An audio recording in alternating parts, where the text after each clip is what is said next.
Hello dear aspirants and welcome to एडुटैप।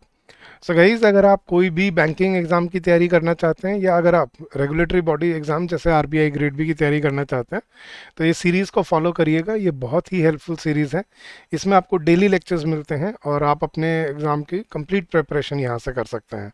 तो guys, this is our foundation series, जिसमें हम पूरी फाउंडेशन लेआउट कर रहे हैं आपके सामने, बिल्कुल बेसिक से हर कॉन्सेप्ट को पिकअप कर रहे हैं। And this is lecture 3 for your English language. तो चलिए guys, without any further ado, let's jump into the session. But don't forget to like the video and don't forget to subscribe. और guys, बस 30 seconds और लूंगा। If you want to start your preparation with with a designated course जहाँ पे आपको हर chapter के practice questions मिलें, उसके बाद आपको क्विजेज मिलें, सैम्पल टेस्ट मिलें, सेक्शनल टेस्ट हों, फुल लेंथ मॉक टेस्ट हों, और साथ साथ आपको कंटेंट वीडियोस हों, तो ये सब आपको एक ही जगह पे अगर चाहिए तो you can join are courses. आपको बस क्या करना है गाइज, आपको अपने ब्राउज़र पे जाना है। मैं आपको बस अभी बताता हूँ। आपको बस अब क्या करना है गाइज, अपने गूगल पे ब्राउज़र पे जाना है और ब्राउज़र पे जाके आपको टाइप करना है एडुटैप, EDUTAP, edutap.in। और जैसे ही आप edutap.in सर्च करेंगे आप सीधा हमारे लैंडिंग पेज पे आ जाएंगे और यहाँ पे आपको दिखेंगे सारे के सारे कोर्सेज। इसमें बैंकिंग कोर्सेज पे क्लिक कीजिए और ये रहे आपके दोनों कोर्सेज। एक है हमारा कॉम्बो कोर्स। कॉम्बो कोर्स आपको RBI exam, RBI grade A और ग्रेड बी प्लस सारे बैंकिंग एग्ज़ाम्स की तैयारी के लिए रेडी करता है। इसमें आपको सभी एग्ज़ाम्स के सभी सब्जेक्ट्स के लिए concept classes, concept notes, chapter wise test, full length test, GD plus interview plus weekly mentor talk मिलती है। और इसके लिए आपको अभी फ्लैट 76% डिस्काउंट दिया जा रहा है and the coupon code is July 76। और अगर आप सिर्फ बैंकिंग एग्जाम की तैयारी करना चाहते हैं तो ये रहा गाइज हमारा बैंकिंग एग्जाम महापैक कोर्स। इससे आप अपने एसबीआई, आईबीपीएस और आरआरबी तीनों के पीओ और क्लर्क दोनों एग्जाम्स को टारगेट कर सकते हो। और गाइज, इन कोर्सेज की वैलिडिटी रहती है पूरा 1 साल। तो इस पे अभी हम 70% डिस्काउंट ऑफर कर रहे हैं। The coupon code is bank capital bank 70। So come join us, streamline your preparation and make your journey constructive and fruitful for your self.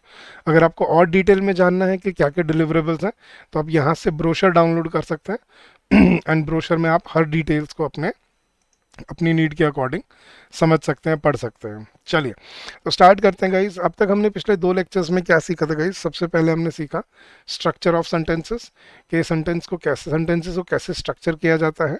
And फिर हमने लास्ट लेक्चर में सीखा था आपका पार्ट्स ऑफ स्पीच। ठीक है, पार्ट्स ऑफ स्पीच मतलब जो कौन सा वर्ड है कौन जो कैसे फंक्शन करता है, जैसे नाउन क्या होता है, प्रोनाउन क्या होते हैं, राइट। तो वो मैंने कहानी सुनाई थी आपको और उसी कहानी के बेसिस पे मैंने आपको समझाया था कि टोटल 8 कैटेगरीज होती हैं आपकी इंग्लिश लैंग्वेज में, जिसमें आपकी इंग्लिश डिक्शनरी का लिटरली हर वर्ड आ जाता है। अगर आपको वो कैटेगरीज याद हैं तो आप बड़े आराम से अब ग्रामर को कंट्रोल कर पाओगे। तो उसी सीरीज में गाइस आज हम अपना नेक्स्ट टॉपिक स्टार्ट करते हैं, which is subject verb agreement. अब सब्जेक्ट वर्ब एग्रीमेंट क्या कहता है गाइस? सब्जेक्ट वर्ब एग्रीमेंट है क्या? ठीक है, अगर आपको वो कहानी याद है तो मैंने आपको बताया था गाइस कि क्लास में 2 गैंग बन गए थे, राइट। अब जब गैंग बन जाते हैं ऑपोजिशन में, ऑपोजिट पार्टी होते हैं, तो उनके बीच में क्या कराना पड़ता है? एक एग्रीमेंट कराना पड़ता है। तो इस एग्रीमेंट का मतलब क्या है यहाँ से समझने का, इस पहले मैं आपको बेसिक कॉन्सेप्ट समझाता हूँ, फिर मैं आपको बताऊंगा इसमें क्या चीज़ है जो सीखने वाली है यहाँ पर। तो सब्जेक्ट और वर्ब के बीच का एग्रीमेंट, एग्रीमेंट क्या होता है गाइस? समझौता, राइट। एग्रीमेंट हम बोलते हैं 2 पार्टीज के बीच में एग्रीमेंट होता है। तो व्हाट इज एग्रीमेंट? समझौता कराना। अब समझौता किसके बीच में कराना होता है गाइस? जब कोई कॉन्फ्लिक्टिंग मैटर हो और 2 पार्टीज एक दूसरे से एग्री ना कर रही हो, डिसएग्रीमेंट में हो, राइट, तब हम क्या यूज करते हैं? अब उनके बीच में हमें क्या कराना पड़ता है? एक एग्रीमेंट कराना पड़ता है, राइट। तो इसी का नाम है सब्जेक्ट वर्ब एग्रीमेंट। अब एग्रीमेंट यहाँ पे क्यों कराना पड़ा और डिसएग्रीमेंट क्या था वो समझना गई। अब प्रॉब्लम क्या थी गई, जब हमें सम सेंटेंसेस बनाने लगे तो क्वेश्चन उठा के सर रोहित के साथ इज आना चाहिए या आर आना चाहिए? आप बोलोगे सर रोहित के साथ इज आना चाहिए, क्यों? क्योंकि रोहित सिंगुलर है। और बॉयज के साथ क्या आना चाहिए? इज या आर? आप बोलोगे सर बॉयज के साथ आर आना चाहिए, क्यों? क्योंकि बॉयज प्लूरल है। तो सिंगुलर प्लूरल होने से क्या हुआ? अब यही एग्रीमेंट है जो मुझे आपको समझाना था कि सब्जेक्ट वर्ब एग्रीमेंट क्या कहता है गाइस, ध्यान से समझना। सिर्फ एक ही रूल है जिसको दी मोस्ट एब्सोल्यूट रूल बोला जाता है। दी मोस्ट एब्सोल्यूट रूल क्यों बोलते हैं इसको guys? Why is it called the most absolute rule? क्योंकि ये एक ऐसा रूल है जो 100% सेंटेंसेस में फॉलो किया जाता है। इस रूल की कोई एक्सेप्शन नहीं है, इस रूल को कहीं पर भी ब्रेक नहीं किया जा सकता। तो that is why it is called the most absolute rule. अब ये द मोस्ट एब्सोल्यूट रूल क्या कहता है, अब ध्यान से समझना। मैंने आपको फर्स्ट लेक्चर में समझाया था, सब्जेक्ट कौन होता है गाइस, सेंटेंस का ऑनर, जिसके लिए सेंटेंस बनाया जाता है। फिर क्या आती है सेंटेंस में, उसके वर्ब, हेल्पिंग वर्ब और एक्शन वर्ब और एंड में क्या यूज करते हैं हम, ऑब्जेक्ट, राइट। तो सब्जेक्ट वर्ब ऑब्जेक्ट, ये हमने यूनिवर्सल सीक्वेंस पढ़ा था। अब उसी सीक्वेंस को एग्रीमेंट में डालने के लिए एक सिंपल सा एक रूल बनाया गया, ठीक है, एक एब्सोल्यूट रूल बनाया गया कि यार ये तो हर बार प्रॉब्लम आती रहेगी कि किस सेंटेंस में कौन सी वर्ब यूज़ करें, किस में कौन सी वर्ब यूज़ करें। तो इसलिए उन्होंने एक रूल बना दिया। और रूल क्या कहा, रूल क्या कहता है गाइस, ध्यान से समझना। अगर किसी सब्जेक्ट सेंटेंस का सब्जेक्ट सिंगुलर होगा तो याद रखना उस सेंटेंस की वर्ब भी हमेशा क्या रहने वाली है, सिंगुलर रहने वाली है। और अगर किसी सेंटेंस का सब्जेक्ट प्लूरल होगा तो याद रखना उस सेंटेंस की वर्ब भी क्या रहने वाली है, प्लूरल रहने वाली है। अब ये चीज़ हमें एक्सप्लिसिटली बताई नहीं जाती, बट ये एक ऐसा रूल है गाइस जो आप आज तक अपनी लाइफ में हर सेंटेंस में फॉलो करते आए हो। आपने हर सेंटेंस में रूल फॉलो किया है चाहे नोइंगली किया हो चाहे अननोइंगली किया हो, लेकिन किया ज़रूर है। जैसे मैं आपसे पूछता हूँ कि रोहित के साथ क्या आना चाहिए या अ बॉय के साथ क्या आना चाहिए, इज या आर, अ बॉय इज। लेकिन बॉयज़ के साथ क्या आना चाहिए, बॉयज़ आर। अब मैं आपसे सवाल पूछूं क्यों, तो आपका जवाब यही होगा ना, क्योंकि सर बॉयज़ सिंगुलर है और बॉयज़ प्लूरल है। और यही रूल, यही तो मैं भी इस रूल में कह रहा हूँ। लेकिन अब आपको ना ये चीज़ सिर्फ अपने इंस्टिंक्ट से नहीं, अब आपको इसको कॉन्शियसली याद रखना पड़ेगा, ठीक है। मतलब आपको हर सेंटेंस में इसको फॉलो करना पड़ेगा अब। तो वो क्या कहता है कि अगर किसी सेंटेंस का सब्जेक्ट सिंगुलर होगा तो उसकी वर्ब भी क्या होनी चाहिए, हमेशा सिंगुलर होनी चाहिए। और अगर किसी सेंटेंस का सब्जेक्ट प्लूरल होगा तो उसकी वर्ब भी क्या होनी चाहिए, हमेशा प्लूरल होनी चाहिए, ठीक है। अब मैं इसमें दो तीन कॉन्फ्लिक्टिंग चीज़ें आती हैं जो आपको याद रखनी है। पहली चीज़, सबसे पहले तो आपको ये पहचान होनी चाहिए कि कौन सा नाउन सिंगुलर है और कौन सा नाउन प्लूरल है। फॉर एग्जाम्पल, मैं आपको क्वेश्चन पूछता हूँ, देखना, पीपल के साथ क्या आएगा, पीपल, पीपल क्या होते हैं, बहुत सारे लोग। अब बहुत सारे हैं तो क्या आना चाहिए, मेरे हिसाब से आर आना चाहिए। क्यों, क्योंकि सर प्लूरल है, राइट। लेकिन अगर वही सवाल मैं आपसे ऐसे पूछूंगा, इस क्राउड के साथ क्या आएगा, क्राउड। अब क्राउड में भी कितने सारे लोग हैं, क्राउड क्या होती है, भीड़।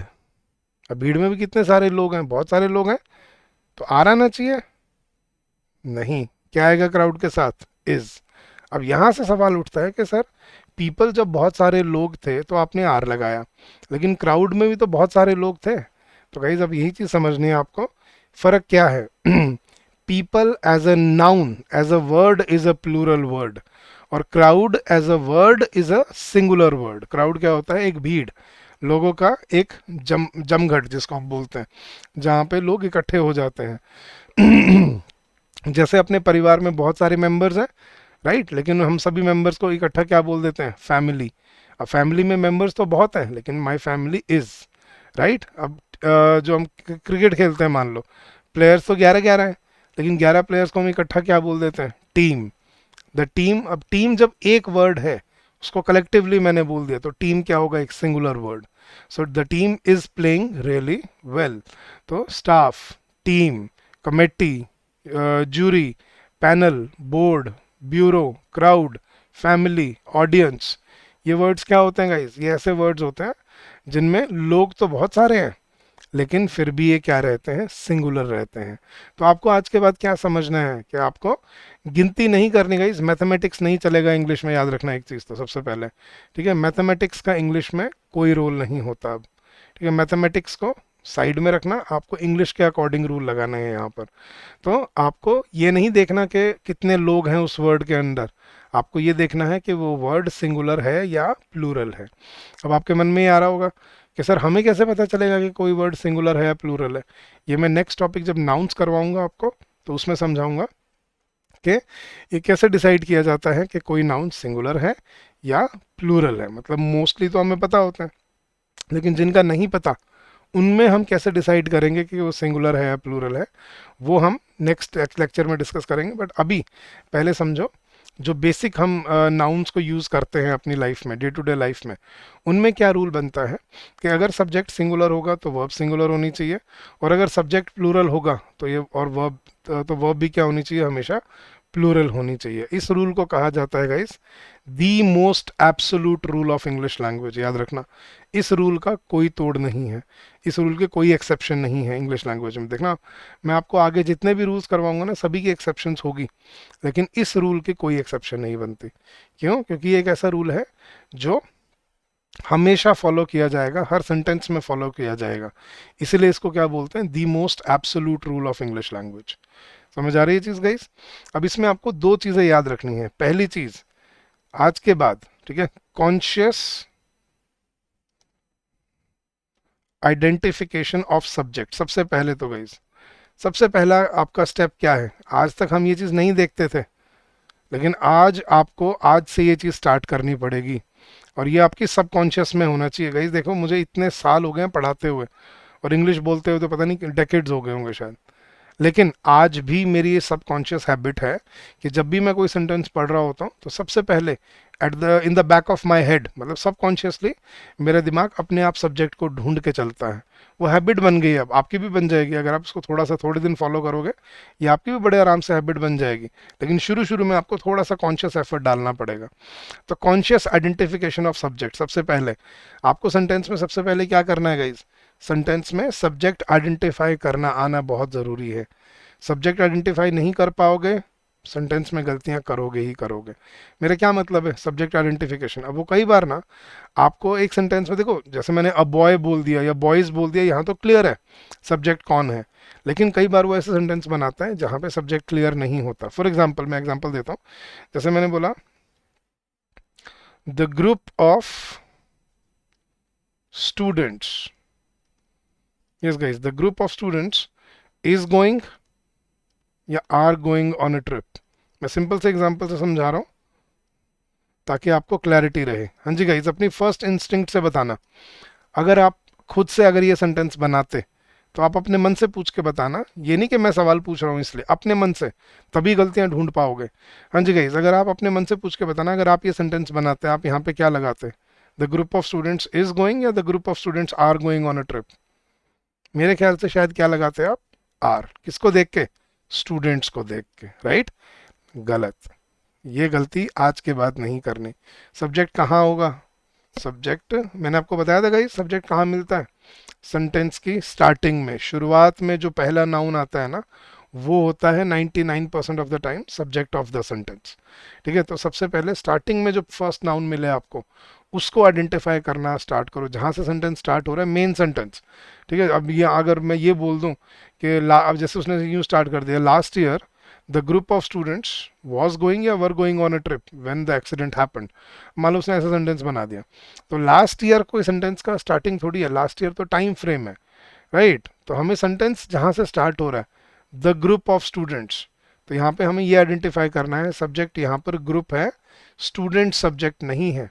ठीक है, तो सबसे पहले कॉन्शियस आइडेंटिफिकेशन ऑफ सब्जेक्ट, ये जब तक आप स्टार्ट नहीं करोगे तब तक ये गलतियां होती रहेंगी। ठीक है, for example, the cabinet of central government, हाँ चलो ऐसे करते हैं, द कैबिनेट ऑफ, या चलो the cabinet members of central government ऐसे कर लेते हैं। हाँ जी, इसको थोड़ा सा ऐसे ट्राई करता है, मतलब मैं उस सिचुएशन बना रहा हूँ जहाँ पे वो कंफ्यूज करने की कोशिश करता है। जैसे उसने बना दिया the cabinet members of central government has या have arrived for the parliament session, मतलब कुछ भी बोल रहे हो आगे। हाँ जी गाइस, सब्जेक्ट कौन है यहाँ पर, गवर्नमेंट के कैबिनेट मेंबर्स। मैंने आपको क्या बोला गाइस, सब्जेक्ट कहाँ मिलता है सेंटेंस की स्टार्टिंग में। अब बच्चा कई बार क्या करता है, जब हम पैसे पढ़ रहे होते हैं ना सेंटेंस को लेफ्ट टू राइट, तो हमारा ध्यान नहीं रहता कि सब्जेक्ट है कौन, हम तो बस चल पढ़ते रहते हैं। हमें लगता है हमें सिर्फ मतलब ढूंढना है, सेंटेंस का मतलब निकालना है, लेकिन सिर्फ मतलब निकालना नहीं, अब इसकी टेक्निकलिटी को भी कंट्रोल करना पड़ेगा आपको। तो यहाँ पे सब्जेक्ट कौन था, सेंट्रल गवर्नमेंट, या कैबिनेट मेंबर्स। मैंने क्या बोला, सब्जेक्ट कहाँ मिलता है, स्टार्टिंग में। तो सब्जेक्ट कौन है यहाँ पर, मेंबर्स। तो the cabinet members of the central government have arrived for the parliamentary session. तो सब्जेक्ट कहाँ मिलता है गाइज, आपको याद रखना, सेंटेंस की स्टार्टिंग में। जो शुरुआत में नाउन मिलेगा, याद रखना वो सेंटेंस का सब्जेक्ट होगा। अगर वो सिंगुलर होगा तो वर्ब क्या रहेगी, सिंगुलर। और अगर वो प्लूरल होगा तो वर्ब क्या रहेगी, प्लूरल। जैसे मैं बोलता हूँ, the team of the team of hockey players have या हैज। अब सब्जेक्ट यहाँ पे हॉकी प्लेयर्स नहीं है, टीम है। So the team of hockey players has won the bronze medal, right? Yeah, the team of volleyball players has won the bronze medal this year. So the team of volleyball players, यहाँ पे player subject नहीं है, team subject है। The crowd of people, हाँ जी guys, the crowd of people were moving towards the central park या was moving। the crowd of people, यहाँ पे people subject नहीं है, crowd subject है। पहले कौन आ रहा है, crowd। so the crowd of people was moving towards the central hall। ठीक है, अगर मैं बोलूँ, जैसे मैं बोलता हूँ, the spectators in the audience, हाँ जी guys, the spectators in the audience was shouting या were shouting at the goalkeeper। so the spectators in the audience was या were shouting at the goalkeeper। so the subject यहाँ पे कौन है, audience है या spectators है, spectators। तो आज के बाद, ठीक है, ये हैबिट डेवलप करो कि मुझे कोई भी सेंटेंस जब मैं पढ़ूंगा तो मुझे क्या करना है, मुझे कॉन्शियसली आइडेंटिफाई करना है कि सब्जेक्ट कौन है। सब्जेक्ट पता होगा तो ही आप सेंटेंस को कंट्रोल कर पाओगे। और ये रूल मैं आपको सिर्फ इस एक टॉपिक के लिए नहीं बता रहा हूँ इस आगे नेक्स्ट रूल जो आएगा, नेक्स्ट टॉपिक जो आएगा, नाउन, प्रोनाउन, टेंसेज, उन सभी में ये रूल फॉलो किया जाएगा, याद रखना। ठीक है, तो इसको बहुत ध्यान से इसको हैबिट बनाओ। आपकी अगर गाइज आप ये हैबिट बना लेते हो ना, आप अपनी इंग्लिश लैंग्वेज की आधी गलतियां खत्म कर दोगे अपनी लाइफ से। क्योंकि 80%, मतलब 80 तो नहीं, चलो 60% मिस्टेक्स आप इसी वजह से कर जाते हो, क्योंकि आपको यही नहीं पता सेंटेंस का ऑनर कौन है, सेंटेंस का सब्जेक्ट कौन है। और अगर आपको ये पता हो सब्जेक्ट कौन है, तो आपको ये भी पता चलेगा फिर कि वर्ब उसके अकॉर्डिंग लगती है, प्रोनाउंस उसके अकॉर्डिंग लगते हैं, और आधा सेंटेंस जो है, आधे से ज़्यादा, वो सब्जेक्ट के बेसिस पे चलता है। तो अगर आपको ये चीज़ समझ आ रही है, तो आज के बाद सबसे पहले क्या हैबिट बनाओ, सब्जेक्ट आइडेंटिफाई करने की। क्लियर है ये चीज़। और अब हम सीखेंगे कि सिंगुलर सब्जेक्ट सिंगुलर वर्ब और प्लूरल सब्जेक्ट प्लूरल वर्ब ये कैसे काम करता है। चलिए, सबसे पहला रूल गाइज, पहला रूल उसने क्या बोला, अ वर्ब, जो मैं अभी आपको समझा के आया हूँ, a verb must agree with its subject in person and in number. कि एक सेंटेंस की वर्ब जो होती है वो किसके साथ एग्री करनी चाहिए, हमेशा सब्जेक्ट के साथ।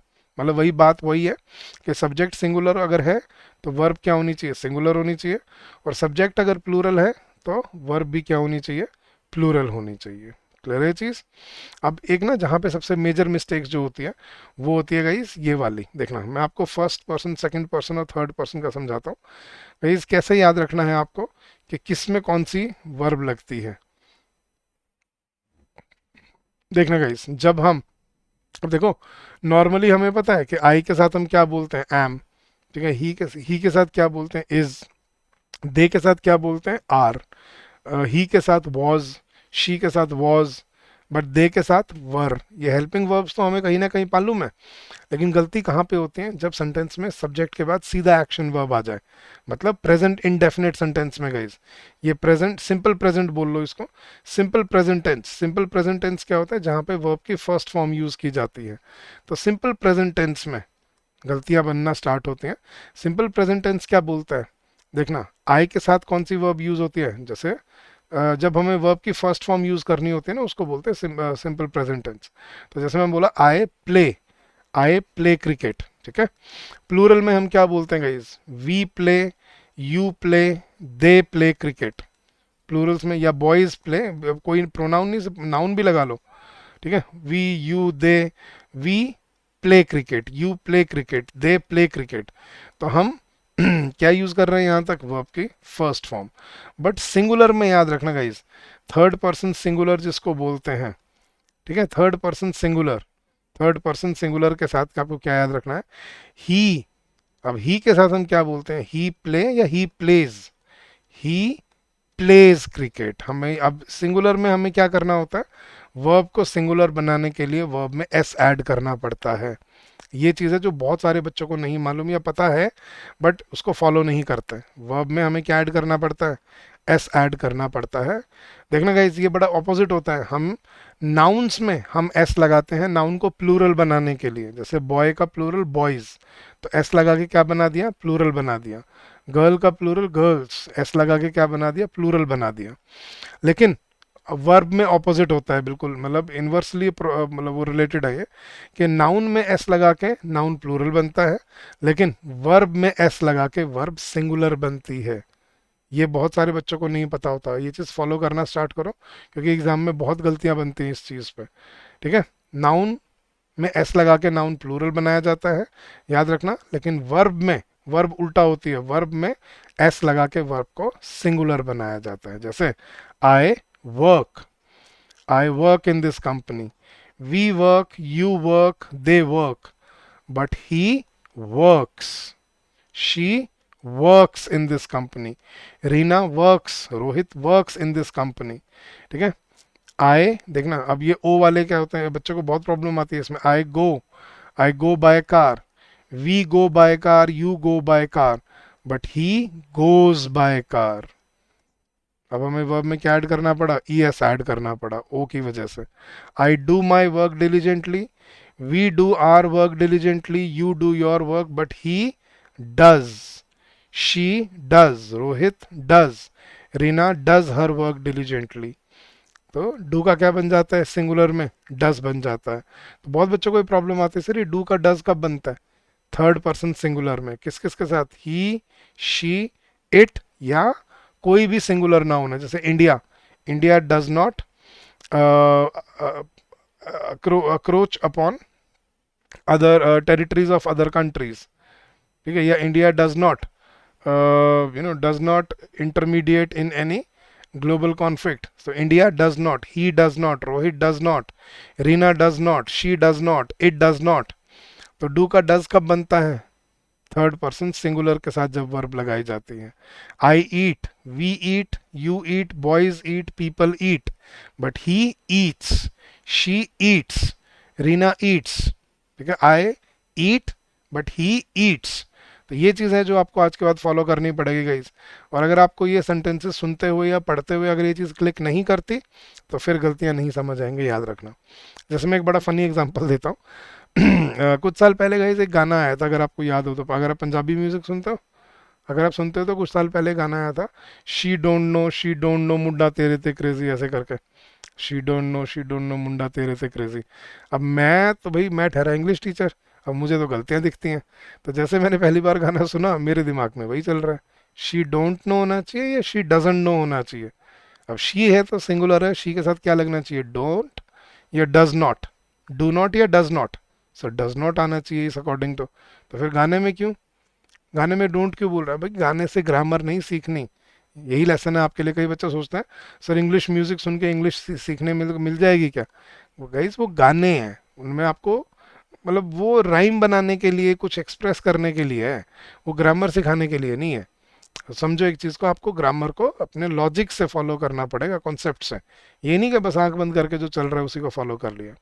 तो याद रखना कि हम कब थर्ड पर्सन सिंगुलर को फॉलो करते हैं, जब हम सॉरी वर्ब में एस ई एस कब लगाते हैं, जब हम थर्ड पर्सन सिंगुलर को फॉलो कर रहे होते हैं। तो उसने पहली चीज़ ये बोली, singular subject will always take a singular verb, अगर फर्स्ट फॉर्म है तो उसमें एस ई एस ऐड कर दो।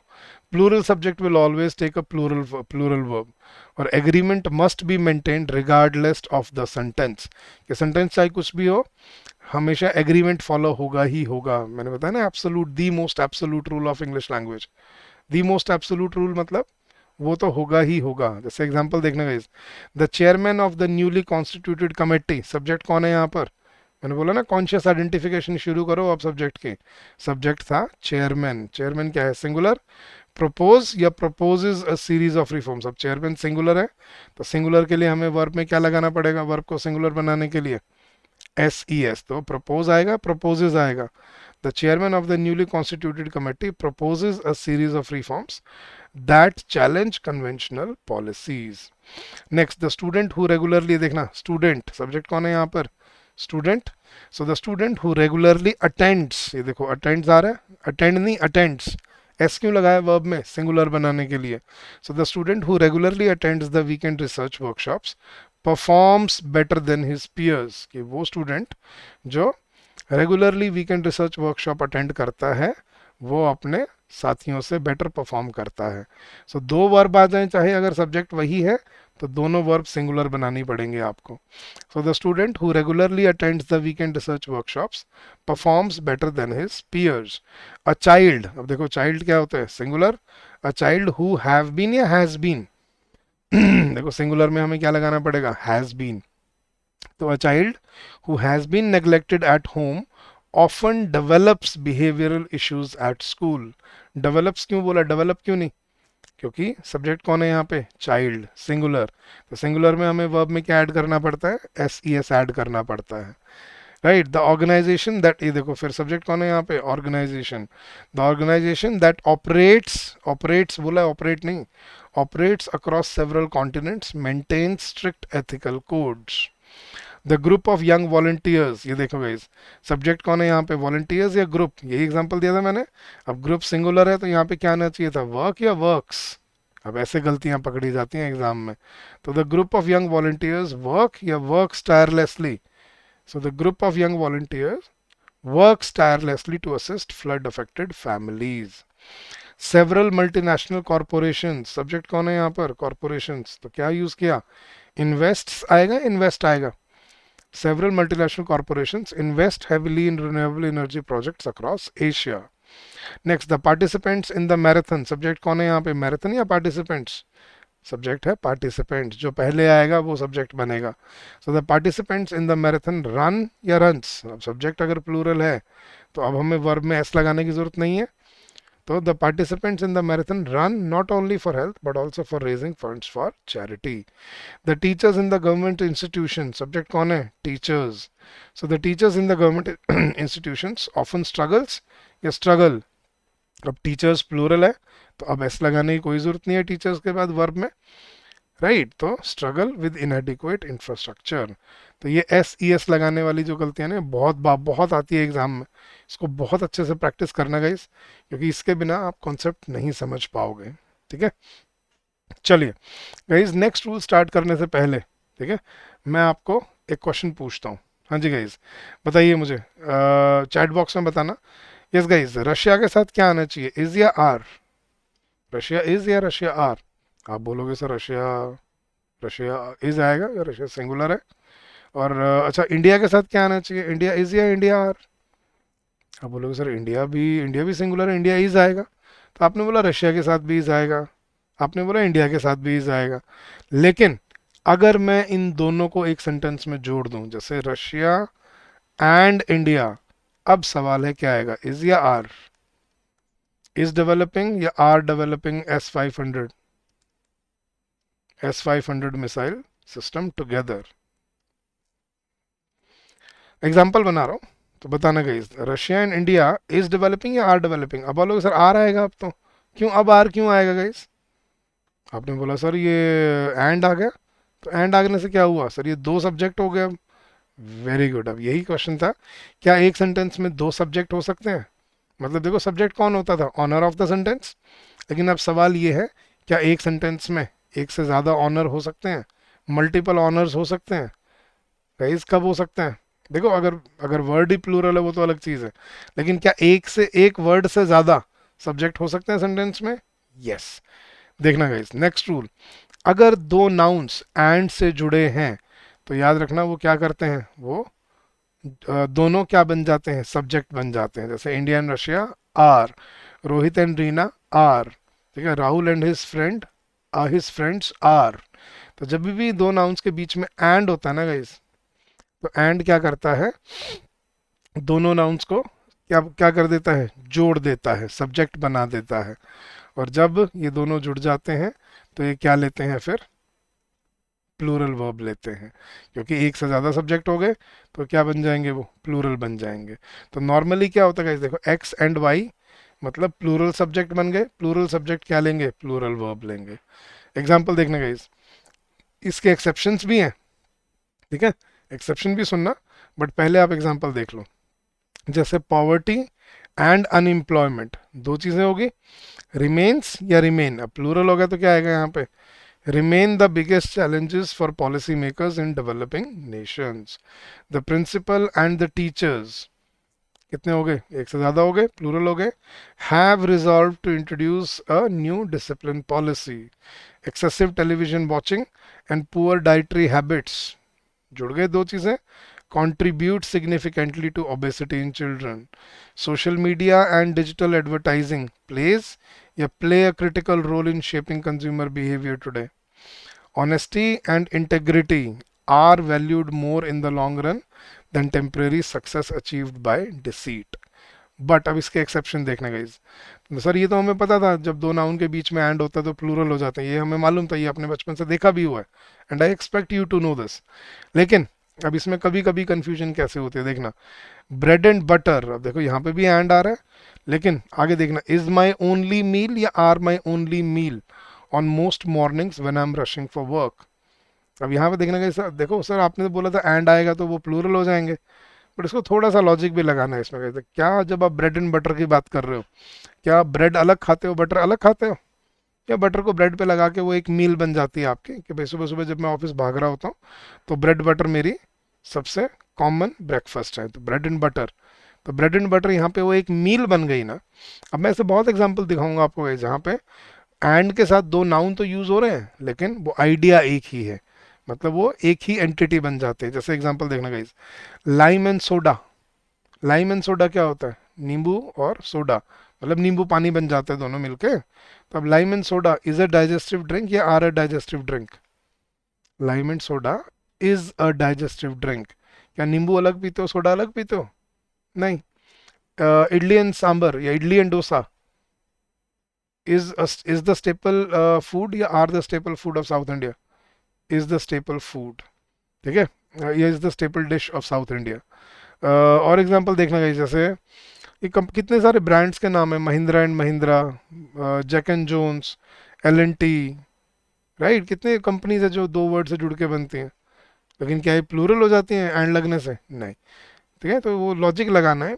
जैसे आपने कई बार सुना होगा, वो सुना, time and tide waits for no one, के समय किसी का इंतजार नहीं करता, राइट, या जैसे मैं बोलता हूँ slow and steady wins the race.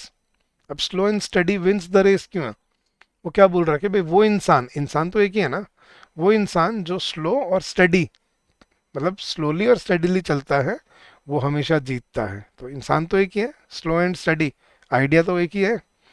और जैसे कई बार बहुत सारी ऐसे नाम होते हैं, जैसे अली बाबा एंड 40 थीव्स, अब कितने सारे लोग हो गए, लोग तो 41 हो गए, लेकिन अब क्या लगाएंगे, इज यार, Ali Baba and 40 thieves was my favourite story या were my favourite story when I was a kid, exactly, Wuthering Heights, Pride and Prejudice is a very good novel. तो कई बार दो नाउन एंड से जुड़ने के बावजूद भी एक सिंगुलर आइडिया प्रेजेंट करते हैं, अगर वो सिंगुलर आइडिया प्रेजेंट कर रहे हैं तो उसके साथ फिर वर्ब क्या रहेगी, सिंगुलर। जैसे यहाँ पे था, bread and butter is my only meal on most mornings when I am rushing for work. और एक और चीज़ है गाइस, कई बार ऐसे होता है, हमने देखना दो नाउन एंड से जुड़े होंगे, ठीक है, अब सिचुएशन क्या होगी, पहले नाउन से पहले आर्टिकल होगा, मतलब ए एंड द कोई भी हो सकता है इसमें से, ए एंड द, ठीक है, तीनों में से कोई भी हो सकता है, लेकिन पहले नाउन से पहले आर्टिकल होगा और दूसरे से पहले आर्टिकल नहीं होगा, मतलब पहले नाउन से पहले आर्टिकल लगा हुआ है, दूसरे से पहले कोई आर्टिकल नहीं है। अगर ये सिचुएशन है ना गाइस, तो समझ जाना ये दोनों नाउन एक ही इंसान को रिप्रेजेंट करते हैं। मैं एग्जांपल देता हूँ गाइस, जैसे आप अपनी स्कूल लाइफ याद करो गाइस, आपकी स्कूल लाइफ में जो आपके वाइस प्रिंसिपल होते थे वो कोई सब्जेक्ट भी पढ़ाते थे आपको, याद है, वो कोई ना कोई सब्जेक्ट भी पढ़ा रहे होते थे, यस, कौन सा, सर इंग्लिश या कोई हिस्ट्री या हिंदी, कुछ भी, राइट। तो अगर मैं ऐसे बोलूँ the vice principal and English teacher, वो वाइस प्रिंसिपल भी उनकी डेजिग्नेशन है और वो इंग्लिश पढ़ाते भी हैं, so the vice principal and English teacher of the school is on leave today या आर ऑन लीव टुडे। अब सवाल ये है, अगर इंसान एक ही है, डेजिग्नेशन दो हैं लेकिन इंसान एक ही है, तो वर्ब क्या रहनी चाहिए, सिंगुलर या प्लूरल। अगर इंसान एक है तो फिर वर्ब क्या रहेगी, सिंगुलर। लेकिन सवाल ये उठता है सर वो अलग अलग भी तो हो सकते हैं, वाइस प्रिंसिपल अलग हो सकता है और इंग्लिश टीचर अलग हो सकता है, और वो दोनों अगर छुट्टी पे होते तो फिर हम कैसे बोलते हैं। तो अगर ये सिचुएशन है ना इसकी, वो अलग अलग है, तो फिर दूसरे नाउन से पहले भी आर्टिकल लगेगा।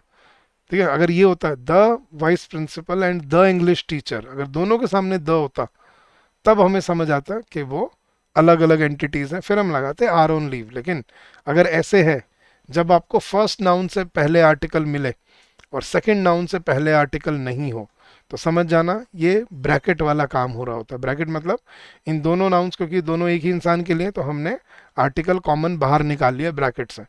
तो इसलिए आपको ये लगेगा कि पहले नाउन से पहले आर्टिकल है, दूसरे से पहले आर्टिकल नहीं है। तो समझ जाना अगर ये सिचुएशन हो तो इसका मतलब वो दोनों नाउन एक ही एंटिटी को रिप्रेजेंट करते हैं, तो वर्ब क्या रहेगी, सिंगुलर। जैसे एग्जांपल देखना, द पोएट एंड फिलोसोफर। जो पोएट होते हैं वो फिलोसोफर होते हैं, फिलोसफी करते हैं, शेक्सपियर था और कितने सारे थे, फिलोसोफर पोएट भी हो जाते हैं। तो सवाल ये, हमें पता कैसे चलेगा वो एक इंसान की बात कर रहा है। देखो, पोएट से पहले आर्टिकल है, फिलोसोफर से पहले आर्टिकल नहीं है, इसका मतलब ये दोनों एक ही इंसान है।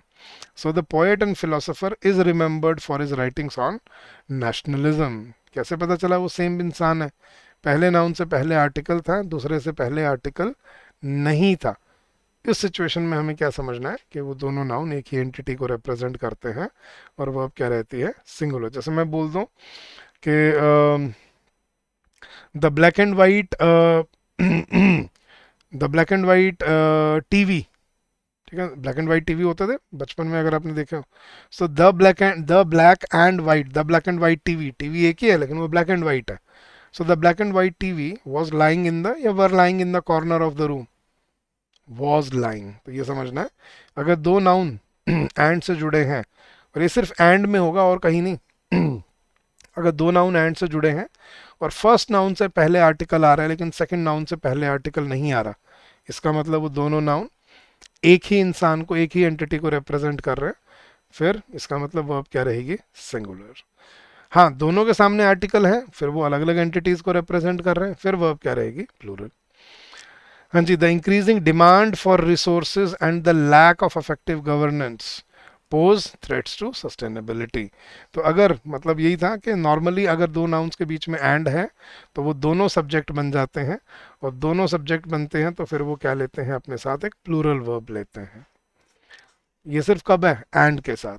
ठीक है, तो जैसे मैंने आपसे क्वेश्चन पूछा था, इंडिया एंड रशिया इज या are, India and Russia are developing S-500 missile. But अगर अब अगला सवाल सुनना गाइस, अगले रूल के लिए आपसे क्वेश्चन पूछता हूँ। क्वेश्चन क्या है देखना, अगर मैं ऐसे बोलूं, India along with Russia, India along with Russia, अब बताओ गाइस क्या आना चाहिए, इज डेवलपिंग या are developing S-500 missile system.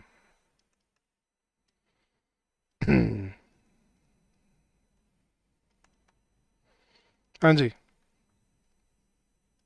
अभी तो दो नाउन है, अभी तो इंडिया एंड रशिया है, इंडिया और Russia, India along with Russia, अब क्या आना चाहिए, इज या आर। सर आपने बताया अभी कि अगर दो नाउन हैं जुड़े हुए हैं तो फिर वो प्लूरल हो जाएंगे, गलत। यहाँ पर आज नहीं, आर नहीं, यहाँ पर क्या आएगा, इज। अब ये कॉन्सेप्ट समझना गाइस। हाँ जी, ये मैंने आपको क्यों बोला कि यहाँ पे दो नाउन जब एंड से जुड़े हों, एक चीज समझना ध्यान से गाइस, पूरी इंग्लिश लैंग्वेज में 1+1 करके प्लूरल बनाने की एबिलिटी, मतलब दो नाउन्स को सब्जेक्ट बनाने की क्षमता, दो नाउन्स को सब्जेक्ट की तरह यूज करने की एबिलिटी सिर्फ एक वर्ड के पास होती है, एक कंजंक्शन के पास होती है, और वो कंजंक्शन कौन सा है, एंड के अलावा और कोई भी कंजंक्शन क्यों ना हो आपकी इंग्लिश लैंग्वेज में, कोई भी, ठीक है, एंड के अलावा कोई भी कंजंक्शन क्यों ना हो आपकी इंग्लिश लैंग्वेज में, याद रखना वो 1+1 करने की एबिलिटी नहीं रखता। 1+1 करने की एबिलिटी सिर्फ किसके पास होती है, एंड के पास।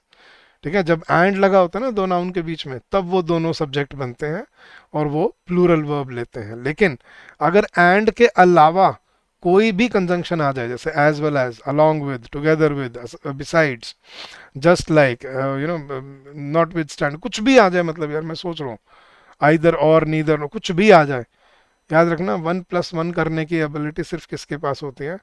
एंड के पास। एंड के अलावा पूरी इंग्लिश लैंग्वेज में और कोई वर्ड नहीं है जो दो नाउन्स को सब्जेक्ट बना सकता है एक सेंटेंस में। याद रह जाएगी ये चीज, सिर्फ एक वर्ड याद रखने को बोल रहा हूं मैं। कौन सा? एंड। कि अगर एंड है तब वो दोनों सब्जेक्ट हैं, अगर एंड नहीं है इसका मतलब वो सब्जेक्ट, सेकंड वाला जो है वो सब्जेक्ट नहीं है। यही है आपका नेक्स्ट रूल। देखना वो बुक्स में कैसे पढ़ाते हैं इस रूल को गाइस, देखना बुक्स में क्या लिखा होता है। इंटरवीनिंग फ्रेजेस जैसे with, together with, as well as, including, besides, just like, along with, together with, पता नहीं कितने हो, मैं आपको 20 और गिनवा दूंगा। लेकिन वो क्या बोल रहे हैं? They do not affect the verb. इससे बच्चा क्या समझे यार? कोई कोई लॉजिक है इसमें? इसमें एक सौ लॉजिक से समझाओ कि 1+1 करने की एबिलिटी सिर्फ किसके पास होती है?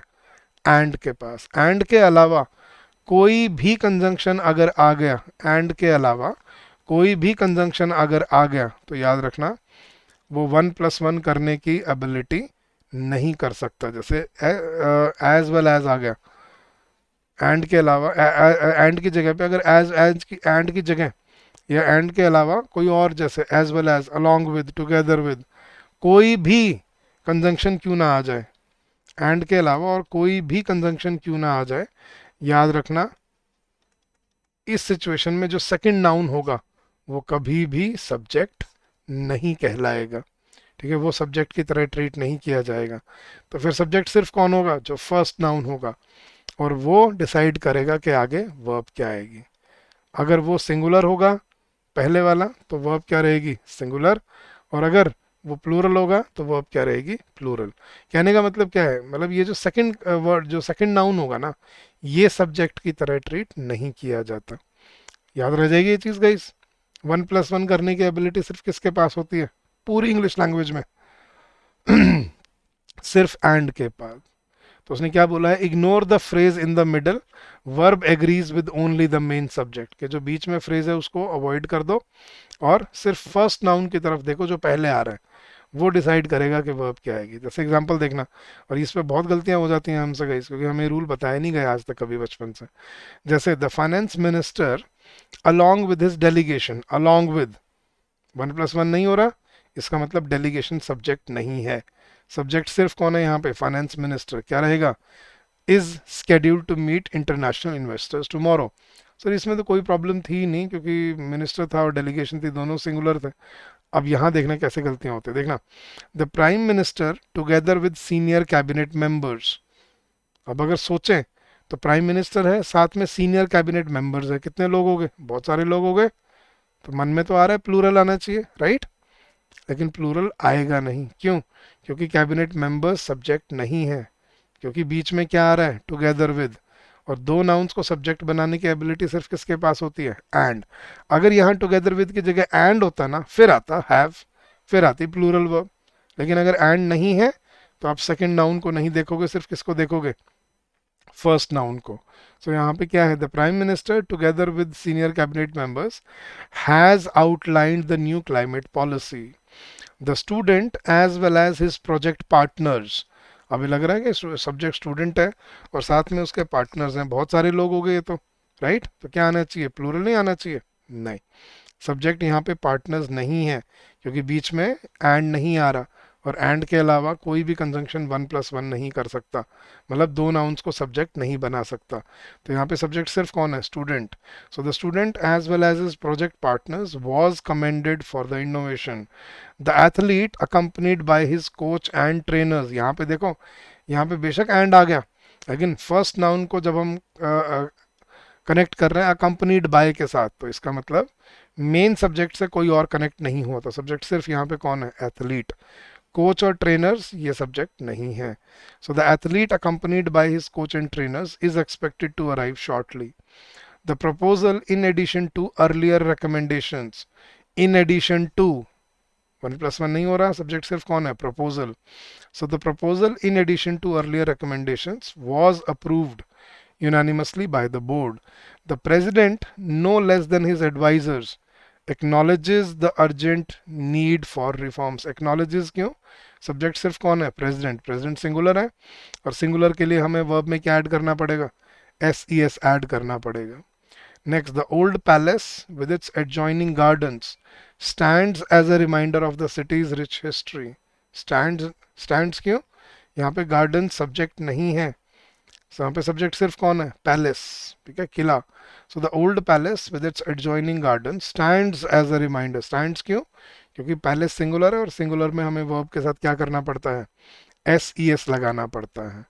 Next, the examination paper together with answer booklets. The examination paper together with answer booklets. And नहीं है, हम इसको नहीं देखेंगे. सब्जेक्ट सिर्फ कौन है, एग्जामिनेशन पेपर. पेपर सिंगुलर है, so the examination paper together with the answer booklets was misplaced by the clerk. So subject अगर सिंगुलर स्टार्टिंग में होगा, और अगर उसके साथ कोई दूसरा नाउन ऐड हो रहा है सेंटेंस में, बट विदाउट यूजिंग एंड, तो याद रखना सेकंड नाउन को कभी सब्जेक्ट नहीं ट्रीट किया जाएगा. सब्जेक्ट सिर्फ कौन होगा, फर्स्ट नाउन, और वो डिसाइड करेगा कि वर्ब क्या आती है. क्लियर है गाइस? अब ऐसे ना कॉन्सेप्ट्स को, अपनी फाउंडेशंस को स्ट्रॉन्ग बनाओ, तब जाके आप एग्जाम में गलतियां ढूंढ पाओगे. मान लो उसने एग्जाम में दे दिया the CEO together with the cabinet members या committee members. The CEO together with the committee members has taken a decision या हैव टेकन अ डिसीजन. अब मन सुनने में तो आ रहा है सीईओ है, साथ में कमेटी मेंबर्स भी हैं, बहुत सारे लोग हो गए ये तो, लेकिन बीच में देखो क्या है, द सीईओ टुगेदर विद, तो इसका मतलब जो कमेटी मेंबर्स हैं वो सब्जेक्ट नहीं बनेंगे. So the CEO together with the committee members has taken a new decision या हैज टेकन द डिसीजन. सो ऐसे आपको सेंटेंस में वर्ब को कंट्रोल करना होता है. क्लियर है गाइस? अभी हमने सिर्फ आज इसका बेसिक सीखा है, सब्जेक्ट क्या होता है, वर्ब क्या होती है, ये हमने पिछले लेक्चर में देख लिया था. आज हमने देखा है कि सब्जेक्ट वर्ब के साथ कैसे एग्रीमेंट में रहती है. मतलब याद रखना गाइस, सब्जेक्ट वर्ब को डिसाइड करेगा. आपके दिमाग में ज़रूर आ रहा होगा, सर हम इसको चेंज नहीं कर सकते, यहाँ पे फाइनेंस मिनिस्टर को मिनिस्टर्स कर देते तो फिर ठीक नहीं हो जाता. नहीं गाइस, आप सब्जेक्ट के अकॉर्डिंग वर्ब लगाते हो, वर्ब के अकॉर्डिंग सब्जेक्ट नहीं लगाते. सब्जेक्ट ऑनर है सेंटेंस का, याद रखना, वो करता धरता है, वो मेन वो एलिमेंट है सेंटेंस का जिसके लिए सेंटेंस बनाया गया है. तो सब्जेक्ट वर्ब को डिसाइड करेगा, वर्ब सब्जेक्ट को डिसाइड नहीं करती. क्लियर है ये चीज़? तो मैंने आपको एक एग्रीमेंट बताया कि सब्जेक्ट और वर्ब हमेशा एग्रीमेंट में रहते हैं, हमेशा एक साथ जुड़े रहते हैं. और एक ही रूल है जो आपको याद रखना है कि अगर सब्जेक्ट सिंगुलर होगा तो वर्ब क्या रहेगी, सिंगुलर, और सब्जेक्ट प्लूरल होगा तो वर्ब क्या रहेगी, प्लूरल. ठीक है, ये हमें बचपन से पता भी है कहीं ना कहीं सबकॉन्शियसली, लेकिन अब इसको कॉन्शियसली फॉलो करना है. तो सबसे पहली आदत की हैबिट क्या बनानी है, consciously identify the subject of every sentence that you come across. Subject ढूंढने की हैबिट बनाओ, तभी गलतियों को कंट्रोल कर पाओगे. तो सब्जेक्ट ढूंढो और उसके अकॉर्डिंग वर्ब लगाओ हमेशा. और सब्जेक्ट सिंगुलर होगा तो वर्ब भी क्या रहेगी, सिंगुलर, और सब्जेक्ट प्लूरल होगा तो वर्ब भी क्या रहेगी, प्लूरल. फिर मैंने आपको 3 कॉन्सेप्ट समझाए. पहला तो S E S I E S वाला, कि जब सिंगुलर सब्जेक्ट होता है तो हमें वर्ब को सिंगुलर बनाने के लिए वर्ब में S E S I E S add करना पड़ता है. जैसे I play, we play, but he plays, Rohit plays. ठीक है, फिर हमने क्या देखा, 1+1 करने की एबिलिटी सिर्फ किसके पास होती है, एंड के पास.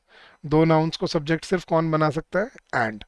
हाँ, लेकिन एक्सेप्शन है, अगर दो नाउन जो एंड से जुड़े हुए हैं लेकिन अगर वो एक ही आइडिया या एक ही एंटिटी को रिप्रेजेंट कर रहे हैं तो वो सिंगुलर भी हो जाएगा. जैसे ब्रेड एंड बटर किया था हमने, lime and soda, the vice principal and English teacher. तो उस सिचुएशन में एक्सेप्शन है. अदरवाइज दो नाउन अगर एंड से जुड़े हुए हैं तो वो दोनों सब्जेक्ट हैं and they will take a plural verb. फिर हमने क्या सीखा, अगर एंड के अलावा और कोई भी वर्ब क्यों ना हो, कंजंक्शन, सॉरी वर्ब कह रहा हूँ, एंड के अलावा और कोई भी कंजंक्शन क्यों ना हो, ठीक है, एंड के अलावा जैसे along with, together with, just as, like, besides, including, together with, in addition to, no, कुछ भी हो, याद रखना 1+1 नहीं हो सकता. अगर एंड के अलावा और कोई भी कंजंक्शन है दो नाउन्स के बीच में, हम सेकंड नाउन को सब्जेक्ट नहीं मानेंगे, हम सिर्फ फर्स्ट नाउन को जो स्टार्टिंग में आ रहा है वो सब्जेक्ट होगा, और उसी के अकॉर्डिंग वर्ब लगेगी। अगर वो सिंगुलर होगा तो वर्ब भी सिंगुलर लगेगी, अगर वो प्लूरल होगा तो वर्ब भी प्लूरल लगेगी। क्लियर है गाइस? तो आज इतने रूल्स करते हैं। इसके कुछ रूल्स और हैं जो मैं आपको नेक्स्ट लेक्चर में कवर कराऊंगा। देखो, मैं भगाना नहीं चाहता, मैं ये नहीं कि आप सर एक ही लेक्चर में सारे रूल्स क्यों नहीं करा देते। गाइस वो मतलब भागना है तो फिर तो कुछ भी कर लो यार, इट डजंट मेक सेंस। मैं को फोकस करता हूँ कॉन्सेप्ट पे, फाउंडेशन पे। फाउंडेशन अच्छी होगी तभी इमारत लंबे समय तक खड़ी रहेगी, लॉन्ग टर्म सीखोगे चीज़ों को। तो कॉन्सेप्ट को समझो, रटना नहीं है, रूल्स नहीं है, ये रूल लिखा तो हुआ है लेकिन इनको रूल की तरह नहीं, इनको कॉन्सेप्ट की तरह इम्बाइब करो कि आज से जब भी मैं कुछ पढ़ूंगा तो मैं जैसे सर ने बोला कि सब्जेक्ट ढूंढूंगा हमेशा। ठीक है, न्यूज़पेपर पढ़ूंगा, एडिटोरियल पढ़ूंगा, आर्टिकल पढ़ूंगा, कॉम्प्रिहेंशन के लिए कुछ भी पढ़ूंगा, मैं पहले सब्जेक्ट आइडेंटिफाई करूंगा, देखूंगा सब्जेक्ट वर्ब के साथ एग्रीमेंट में है या नहीं है, और कोई एक्सेप्शन है अगर, तो वो कौन सी एक्सेप्शन है जो आप सर यहाँ पे पढ़ा के जा रहे हैं हमें। तो वो कॉन्सेप्ट्स को मैं बिल्डअप करना चाहता हूँ, ना कि रट्टाफिकेशन। ठीक है, तो गाइस कैसा लगा session, do let me know in the chat box, do share your feedback with us. और इसके बाकी रूल्स कवर करते हैं नेक्स्ट लेक्चर में गाइस। तो आज के लिए इतना ही, will pick it up in the next lecture. But जाने से पहले मैं वही कह रहा हूँ, अगर आपको यही मेरे लेक्चर्स की वेट नहीं करनी, खुद से अपनी तैयारी टाइमली स्टार्ट करनी है, अपनी स्पीड से करनी है, तो हमारे कोर्सेज से जुड़ जाइए। वहाँ पे आपको ये सारे लेक्चर्स प्री रिकॉर्डेड फॉर्म में मिलेंगे, और वहाँ पे आप अपनी स्पीड से इन सबको पढ़ सकते हो। क्या करना है गाइज, आपने आपने बस अपने ब्राउज़र पे जाना है, और ब्राउज़र पे जाके आपको टाइप करना है edutap.in, EDUTAP edutap.in, और जैसे ही आप सर्च करेंगे आप हमारे लैंडिंग पेज पे आ जाएंगे, और यहाँ पे आपको दिखेंगे बैंकिंग कोर्सेज, इस पर क्लिक कीजिए, नीचे आइए, और ये रहे आपके सारे के सारे बैंकिंग कोर्सेज। ये है हमारा कॉम्बो कोर्स जिसमें आप आरबीआई की भी तैयारी कर सकते हो और अपने बैंकिंग एग्जाम्स की भी तैयारी कर सकते हो। इसमें आपको सभी सब्जेक्ट्स के लिए concept classes, concept notes, chapter wise test, full length test, GD plus interview plus weekly mentor talk मिलता है, और इस पे अभी हम 76% डिस्काउंट ऑफर कर रहे हैं। The coupon code is July 76। और अगर आप सिर्फ बैंकिंग एग्जाम की तैयारी कर रहे हो तो ये है हमारा बैंकिंग एग्जाम का महापैक कोर्स, जिसमें आपको कॉन्सेप्ट क्लासेस मिलते हैं, चैप्टर वाइज टेस्ट मिलते हैं, फुल लेंथ टेस्ट मिलते हैं, और सॉल्व प्रीवियस ईयर क्वेश्चंस भी मिलते हैं। इस पे भी हम 70% डिस्काउंट ऑफर कर रहे हैं। The coupon code is capital bank 70। So come join us, streamline your preparation and make your journey constructive and fruitful for yourself. तो मिलते हैं गाइस नेक्स्ट लेक्चर में, will cover the rest of the concepts in the next lecture.